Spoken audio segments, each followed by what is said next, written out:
वंदे मातरम। मेरा नाम प्रेरणा चौहान है और स्वागत है आपका हिमकॉम न्यूज़ में। हमारे साथ मौजूद हैं देश के काफ़ी जाने माने न्यूज़ एंकर और प्रोड्यूसर सऊद मोहम्मद खालिद जी। तो मैं उनसे कुछ सवाल करना चाहूँगी। नमस्कार सर। नमस्कार। हाँ, तो मैं आपसे ये पूछना चाहूँगी कि आपका सफ़र कैसा रहा मीडिया इंडस्ट्री में अब तक? बहुत शानदार रहा, बहुत अच्छा रहा और बहुत कुछ सीखने को, समझने को मिला। खुद को भी जानने का बहुत अच्छा मौका मिला और यूँ तो 10 साल, 11-12 साल से ज़्यादा वक्त हो चुका है और बहुत कुछ चेंज भी देखा इस इंडस्ट्री में। और अभी तक एक जब न्यूज़ इंडस्ट्री में आया तो किस तरीके से अपनी अपनी जगह बनानी है, कैसे अपने आप को पोजीशन करना है, कैसे आगे बढ़ना है, इन सब चीज़ों के बारे में समझते हुए, अपने आप को एक्सप्रेस करते हुए, इसकी बारीकियों को सीखते हुए अब कई चैनलों से होता हुआ सफ़र यहाँ तक पहुँचा है। तो जैसा कि सर अच्छा आपने काफ़ी बड़े चैनल्स में काम किए हैं, जैसे कि जी हिंदुस्तान और न्यूज़ 24 और काफ़ी ऐसे चैनल्स में काम किए हैं, तो उसमें आपका एक्सपीरियंस कैसा रहा कि क्या मुश्किलें आई तब से लेकर अब तक? देखिए, मुश्किलें अपने हिसाब से अपने अपने स्तर की बहुत सी आती हैं। लाइक कई तरह की चीज़ें हैं, जैसे कि जब आप इंडस्ट्री में शुरू कर रहे होते हैं अपना काम, तो देखिए, न्यूज़ एंकर की जो पोजीशन है वो कोई शॉर्टकट नहीं है। ऐसा नहीं है कि आपने न्यूज़ इंडस्ट्री में एंट्री की और वहाँ से पहले ही आपको as a news anchor job मिल जाए। मतलब कुछ ऐसे फेसेस हैं, कुछ ऐसे लोग हैं जो डायरेक्ट न्यूज़ एंकर के तौर पर अपनी शुरुआत करने में कामयाब रहे। लेकिन जब चैलेंजेस की बात करें तो पहले मैंने एज अ प्रोड्यूसर शुरू किया, स्क्रिप्टिंग करते थे, अपनी बातें रखते थे। उसके बाद एक वक्त ऐसा आया जब रिपोर्टिंग शुरू हुई, ग्राउंड पर जाकर के रिपोर्ट करना शुरू किया। उसके बाद धीरे धीरे एक सफ़र आगे बढ़ता हुआ न्यूज़ एंकरिंग का मौका मिलना शुरू हुआ। तो वो सब भी एक अपने आप में अलग अलग फेज़ थे, अलग अलग स्टेप्स थे।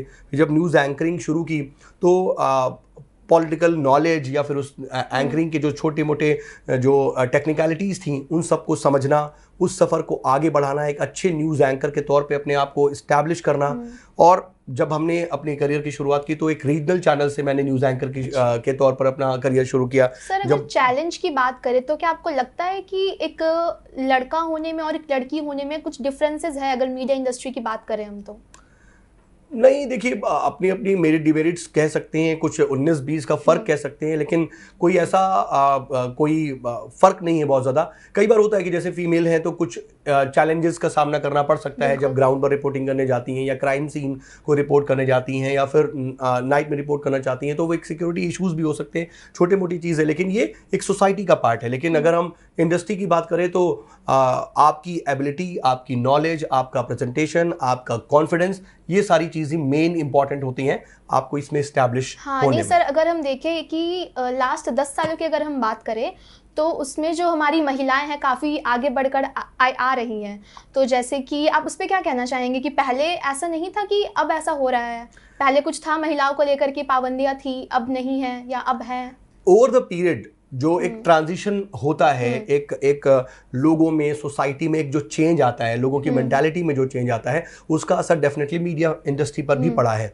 और नो डाउट हर एक इंडस्ट्री में विमेंस ने अपना लोहा मनवाया है और पहले से ज़्यादा अपनी भागीदारी सुनिश्चित की है और कई जगहों पर और बहुत सी इंडस्ट्रीज़ में अपने आप को एज अ लीडर इस्टेब्लिश किया है और ये भी दिखाया है कि वो न सिर्फ प्रोफेशनल एटमॉस्फेयर में अच्छे तरीके से अपने आप को साबित कर सकती हैं, बल्कि बहुत सी इंडस्ट्री को लीड कर सकती हैं। तो ये, लेकिन ये सिर्फ कहेंगे कि नहीं मीडिया में फ़र्क आया, ऐसा नहीं है। ये ओवरऑल जो सामाजिक बदलाव होता है ना, वो है। मतलब लाइक मैं अगर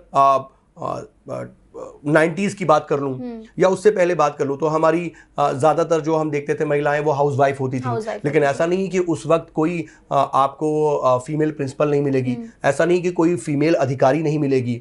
उनकी तादाद कम होती थी, परसेंटेज कम होता था। और अब क्या है, वो तादाद बढ़ रही है। अब जो छोटे शहरों के भी जो बच्चियां हैं, जो महिलाएं हैं, उनको जो मौके मिल रहे हैं और लोगों की जो सोच में भी फर्क आया। तो पहले आप ये कहना पहले चाह जो रहे हैं एक फर्क था कि भाई नहीं, बच्ची को पढ़ाना ही नहीं है, अब वो पढ़ा भी रहे हैं। अब वो सोचते हैं कि नहीं, बच्ची को ठीक है 12th करा लिया, ग्रेजुएशन करा लिया और शादी कर ले। ऐसा भी मेंटालिटी थी एक वक्त में सोसाइटी की, मेजर सोसाइटी की। लेकिन उसी में कुछ ऐसा तबका होता था जो नहीं, अपनी बच्चियों को आगे बढ़ाना है, मेरी बेटी बेटों से कम है क्या, उस तरीके की भी सोच थी। लेकिन अब एक ओवरऑल जो सोसाइटी में चेंज है, उसकी वजह से बच्चियों को मौका भी मिल रहा है और जब वो आगे आ रही हैं तो साबित कर रही हैं। तो सर, अगर हम एक ह्यूमैनिटीज़ बैकग्राउंड की बात करें कि क्योंकि मीडिया एक ह्यूमैनिटी बैकग्राउंड का ही हिस्सा है, तो जो लड़कियां हैं उनको अपने अधिकारों के बारे में पता चल रहा है, तो अब वो आगे बढ़ी, क्या आपका मानना है ये? दोनों चीज़ें वाइस वर्सा है, मतलब लाइक अब हो सकता है कि 9th-10th में पढ़ने वाली एक बच्ची या हाई स्कूल में पढ़ने वाली बच्ची उतने अपने बारे में, अधिकारों के बारे में शायद ना जानती हो, लेकिन उसके माँ बाप उसको लड़की और लड़के में फ़र्क ही नहीं कर रहे। उनकी जो है थिंकिंग और उनकी एबिलिटी में चेंज है। वो अपनी बच्ची को जैसे अपने बेटे को पढ़ा रहे हैं और हायर एजुकेशन में मौका दे रहे हैं, वैसे अपनी बेटी को भी दे रहे हैं। जैसे जैसे वो आगे बढ़ती है, जैसे जैसे वो पढ़ती है, बढ़ती है और इस्टेब्लिश होती है, वैसे वैसे वो अपने अधिकारों से भी कहीं ना कहीं वाकिफ होती जाती है और फिर उसका इस्तेमाल अपनी प्रोफेशनल एबिलिटीज में भी करती है। तो ये दोनों चीजें तो हैं। सर अगर हम अभी की जनरेशन की बात करें कि हम बेसिकली जिसे जेन ज़ी कहते हैं, तो आप उनके लिए क्या कहना चाहोगे कि अभी वो जनरली यूट्यूब पे, सबको अभी यूट्यूब पे अपना डालना है, डिजिटल मीडिया का भी दौर आया है, तब क्योंकि आपको लगता है कि डिजिटल मीडिया जो है भारी पड़ेगी प्रिंट मीडिया पे या पड़ रही है किसी भी फील्ड में? देखिए, जो आप जेन ज़ी की बात कर रहे हैं, असल में क्या है ना, ये हर एक मैं कह सकता हूँ कि हर दशक में या फिर हर 10 सालों के बाद ना एक नया वर्ड आ जाता है। तो वो बोलने के लिए होता क्या है, वो न्यू जनरेशन के लिए इस्तेमाल होता है। मतलब जो आप जैसे जो यंगस्टर्स होते हैं, जो कॉलेज गोइंग बच्चे होते हैं, उनके लिए कभी कोई जेन ज़ी कह देता है, कभी कुछ और, कभी कुछ और। लेकिन उसी के साथ में आपने दूसरा जो सवाल किया सोशल मीडिया के इम्पैक्ट का, कि हर कोई एक्सप्लोर, अब उसमें यूट्यूब के साथ साथ इंस्टाग्राम भी है और तमाम दूसरे प्लेटफॉर्म्स भी हैं।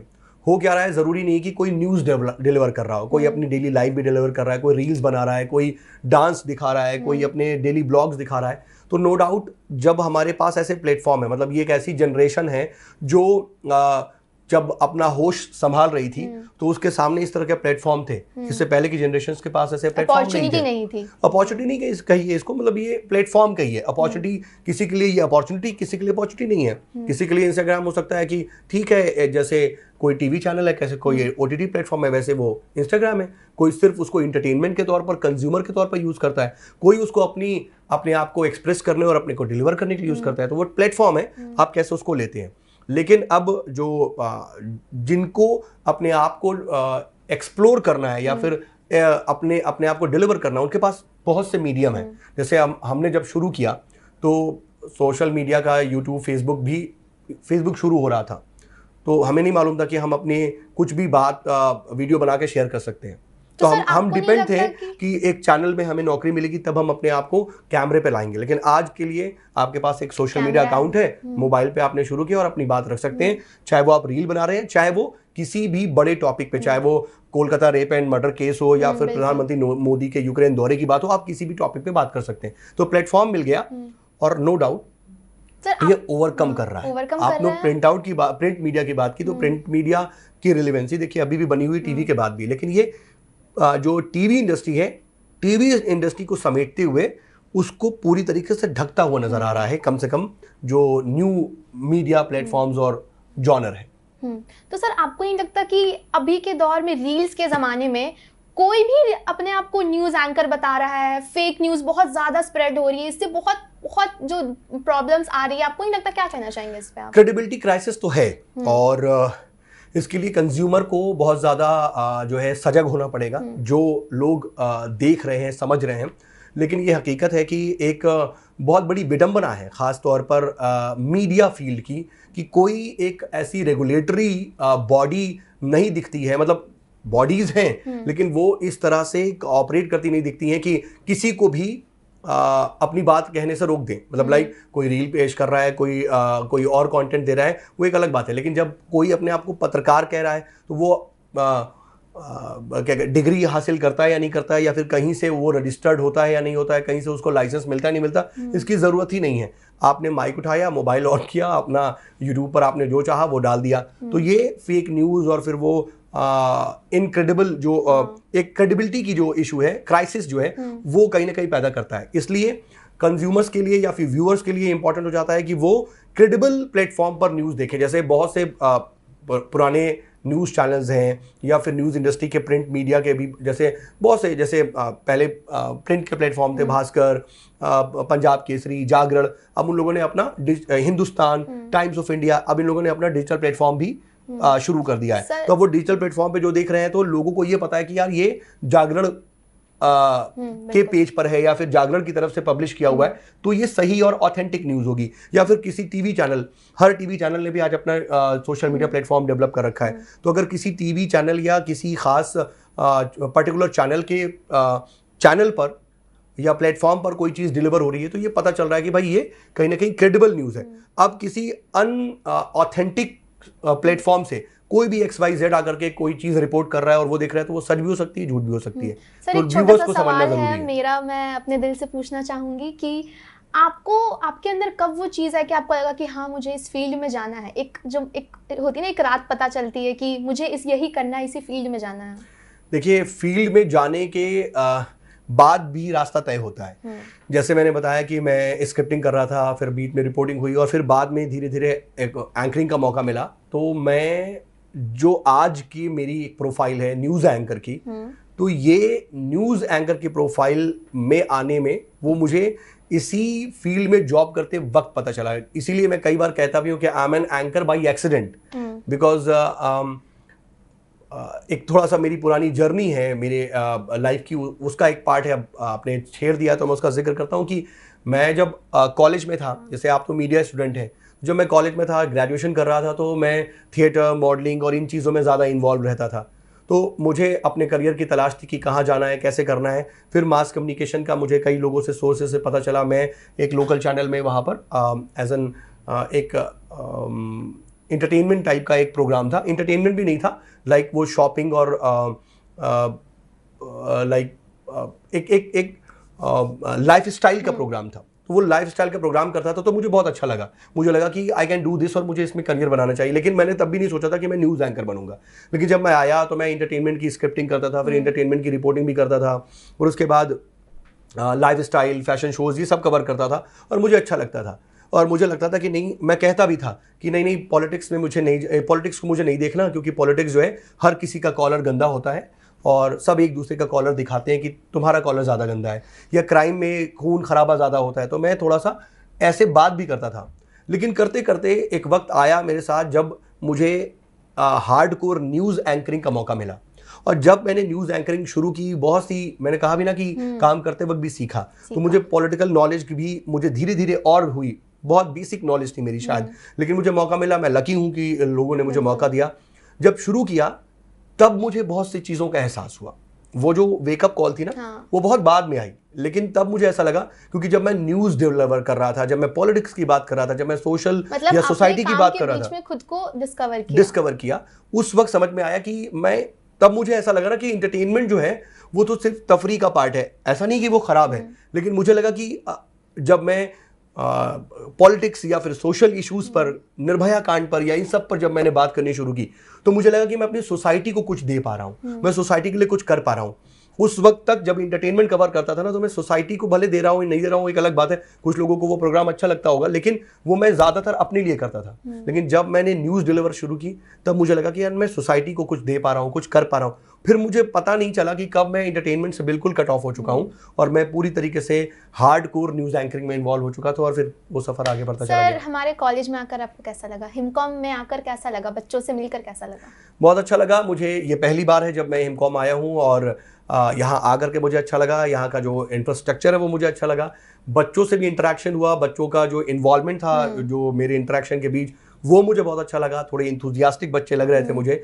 और अभी तो जैसे और कुछ कह पाना तो मेरे लिए बहुत जल्दीबाजी होगी, लेकिन जो मेरा पहला एक्सपीरियंस था वो बहुत अच्छा था। आप मैसेज क्या देना चाहोगे बच्चों को, जो अभी की पीढ़ी है, उनको क्या मैसेज देना चाहोगे? देखिए, मैं पूरी पीढ़ी को नहीं, शायद मैं बहुत जो है, मैं भी अपने आप को इसी पीढ़ी का मानता हूँ, अभी इतना बड़ा नहीं हूँ। लेकिन जो है, जो आप जैसे यंगस्टर्स, जो नए स्टूडेंट्स हैं, उनको ज़रूर, जब मास कम्युनिकेशन में जब आते हैं ना, तो मैं ये ज़रूर कहता हूँ कि it's not only a profession, it's a mission. तो ये मिशन के तौर पर आपको ऑप्ट करना होगा, और ये याद रखना होगा कि आप अपने देश के लिए, अपनी सोसाइटी के लिए क्या कर रहे हैं, उसके लिए आपको अपने अंदर कुछ एबिलिटीज डेवलप करनी होंगी। तो मैं उनको यही सलाह देना चाहूंगा कि आप थ्योरेटिकल के साथ साथ प्रैक्टिकल नॉलेज और प्रैक्टिकल एबिलिटीज को इनहेंस कीजिए, कैमरा फेसिंग को इनहेंस कीजिए, अपनी लैंग्वेज की कमांड पर इनहेंसमेंट कीजिए, प्रोनाउंसिएशन पर ध्यान दीजिए, नॉलेज पर ध्यान दीजिए, सब्जेक्ट नॉलेज, किसी घटना पर या किसी टॉपिक पर जो आपकी नॉलेज हो, इन डेप्थ नॉलेज, उसको डिग करने की आदत डालिए। सतही नॉलेज से बचिए। Like Kolkata rape and murder case के बारे में सब जान लेंगे, लेकिन उसकी डिटेल कितनी पता है आपको, ये पता होना चाहिए। मोदी जी के यूक्रेन दौरे के बारे में ये पता होगा कि यूक्रेन गए हैं या फिर फला ट्रेन से गए या जेलेंस्की के कंधे पे हाथ रखा, लेकिन उसकी और इन डेप्थ नॉलेज या फिर उसकी एक कूटनीतिक एक्सपेक्ट है उसका, वो कितना अच्छे तरीके से आप समझ रहे हैं, ये सब इंपॉर्टेंट है। तो अपनी एबिलिटीज को आप डेवलप कीजिए, अपने आप को एक्सप्रेस ज्यादा से ज्यादा कीजिए। एक्सप्रेस करने के लिए आपके पास बहुत से मौके, आपके इंस्टीट्यूट में ही आप रिपोर्टिंग कर सकते हैं, इस तरीके से इंटरव्यूज ले सकते हैं, एंकरिंग कर सकते हैं। इसको प्रैक्टिस में लाइए। नहीं हो रहा है तो घर पे बैठ करके 30 सेकंड की पर डे एक वीडियो बना लीजिए। तो ये प्रैक्टिकल जितना आप करेंगे ना उतना बेहतर होगा। आप अपने आप ये समझ लीजिए कि ये मीडिया इंडस्ट्री है और इंडस्ट्री के लिए आप प्रोडक्ट है। जितना अच्छा प्रोडक्ट होगा उतनी ज्यादा डिमांड होगी। तो अपने आप को उतने अच्छे तरीके से डेवलप कीजिए ताकि आप एक अच्छे प्रोडक्ट बने और कंज्यूम हो जाए उस इंडस्ट्री में। सर मेरा आखिरी सवाल बस ये है कि पत्रकारिता को अगर मैं आपको कहूँ 2 शब्दों में बताइए, तो आप कौन से 2 शब्द जो है इस्तेमाल करना चाहेंगे? 2 शब्द। बहुत मुश्किल, और ऐसा मेरे पास कभी इस तरह का किसी ने मुझे फंसाया नहीं। हाँ, देखिए मैं यही कहूँगा कि प्रोफेशन एंड मिशन। धन्यवाद सर, मुझे बहुत बहुत खुशी हुई आपसे बातचीत करके, आपसे मिलके, और आशा है कि ऐसे ही गुफ्तगू चलती रहेगी, आप हिमकॉम में आते रहेंगे। सो